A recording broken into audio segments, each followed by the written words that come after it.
Hi friends, இன்றைக்கி எபிசோடில் சாரதம்மா கூட்டின்னு வரும்போது கங்கா யமுனா எல்லாமே திட்டுறாங்க. சரி, காவேரி கோவத்தில் பேசியிருந்தா அதுக்காக வீட்டை விட்டு கிளம்பிடுவேன். அவள் ஃபோனை எடுக்கலனாலும் என் ஃபோனை எடுத்துனா அப்போ தான் சாரதாம்மா சொல்கிறாங்க, நான் வீட்டிலேயே போட்டுட்டு வந்துட்டேன்டி ஃபோனுன்னு சொல்லிட்டு நம்ம விஜயம் வந்து உள்ளே காஃபி குடிச்சிட்டு போன்னு சொன்னால் அவங்க தான் வீட்டுக்கே வர வேணான்ட்டாங்கல்ல, வேணாமான்னு சொல்லிட்டு சொல்லும்போது நம்ம காவேரி தயங்கி தயங்கி வாங்க உள்ள, நீங்கள் கொஞ்சம் உங்கள் ஆர்வ கோளாறை குறைச்சிக்கங்க, கொஞ்சம் ஆர்வ கோளாறாக தான் இருக்கிறீங்கன்னு சொல்லிட்டு சொல்கிறா. இங்கே குறைக்க வேண்டியது நம்ம விஜய் இல்லை, காவேரி தான் ஆர்வ கோளாறாக அது என்னென்னவோ பண்ணிக்கின்னு இருக்கிறா.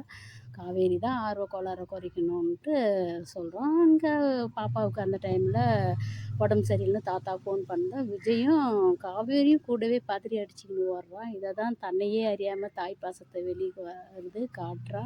அந்த இடத்துல அவளுக்கே தெரியாது இந்த பாசம் ஏன் துடிச்சு ஓடுறான்னு தெரியல. அங்கே போயிட்டு பாப்பாவுக்கு கஞ்சி கொடுத்தீங்களா, டானிக் கொடுத்தீங்களா, சிறப்பு கொடுத்தீங்களான்னு அவ்வளோ ஒரு ஆர்வத்தை காட்டுறா. தாத்தா சொல்கிறாரு, செல்வியம்மா இன்னைக்கு வரல, போயிட்டாங்க, இப்போ கஞ்சி யார் வச்சுக்கிட்டா நான் வச்சு கொடுக்குறேன்னு சொல்லிட்டு பாப்பாவுக்கு நோய் கஞ்சி காசி உள்ளே எடுத்துன்னு போய் ஊட்டி விட்றா பாருங்க. அந்த இடத்துல ஒரு அம்மாவாக இருந்த செய்ய வேண்டியதை எல்லாத்தையுமே தன்னை அறியாமல் செய்யதை பார்த்து ரசிக்கிறாரு நம்ம விஜய்.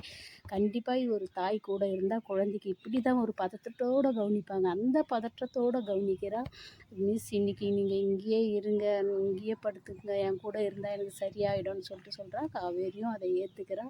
உண்மையிலே இதை பார்க்கும்போது எங்களுக்கு சந்தோஷமாக இருக்குது. சரி, குழந்த தான் ஆசைப்பட்றால நான் இங்கே இருக்கிறேன்னு சொல்லிட்டு விஜய் நீங்கள் ஒன்றும் தப்பாக எடுத்துக்க மாட்டேன்னு கேட்டதும் சொல்கிறா, நான் குழந்தைக்காக இங்கே தங்குறேன்னு சொல்லிட்டு. இதையும் சந்தோஷமான ஒரு மனநிலையில் அவள் புன்னகையோடு சொல்லும்போது இது தன்னை அறியாமையே தாய் பாசத்தை காட்டுற இந்த எபிசோடு எங்களுக்கு ரொம்ப பிடிச்சது. நம்ம விஜயும் அதை பார்த்து ரசிக்கிறது ரொம்ப ரொம்ப பிடிச்சது. அடுத்த எபிசோடில் என்ன நடக்குது, கண்டிப்பாக வந்து பாப்பாவோட ஸ்கூலில் மதர்ஸ் டே ப்ரோக்ராமுக்கும் நம்ம காவேரி தான் தாயாக இருக்க போகிறா, அது கன்ஃபார்மு. ஆனால் ஒன்றும் இந்த டைம் சேஞ்ச் பண்ணது தான் ரொம்ப பதட்டமாக இருக்குது. 6 மணிக்குன்னும் போது அதிகமாக பார்க்க முடியாத சூழ்நிலை ஏற்படும்.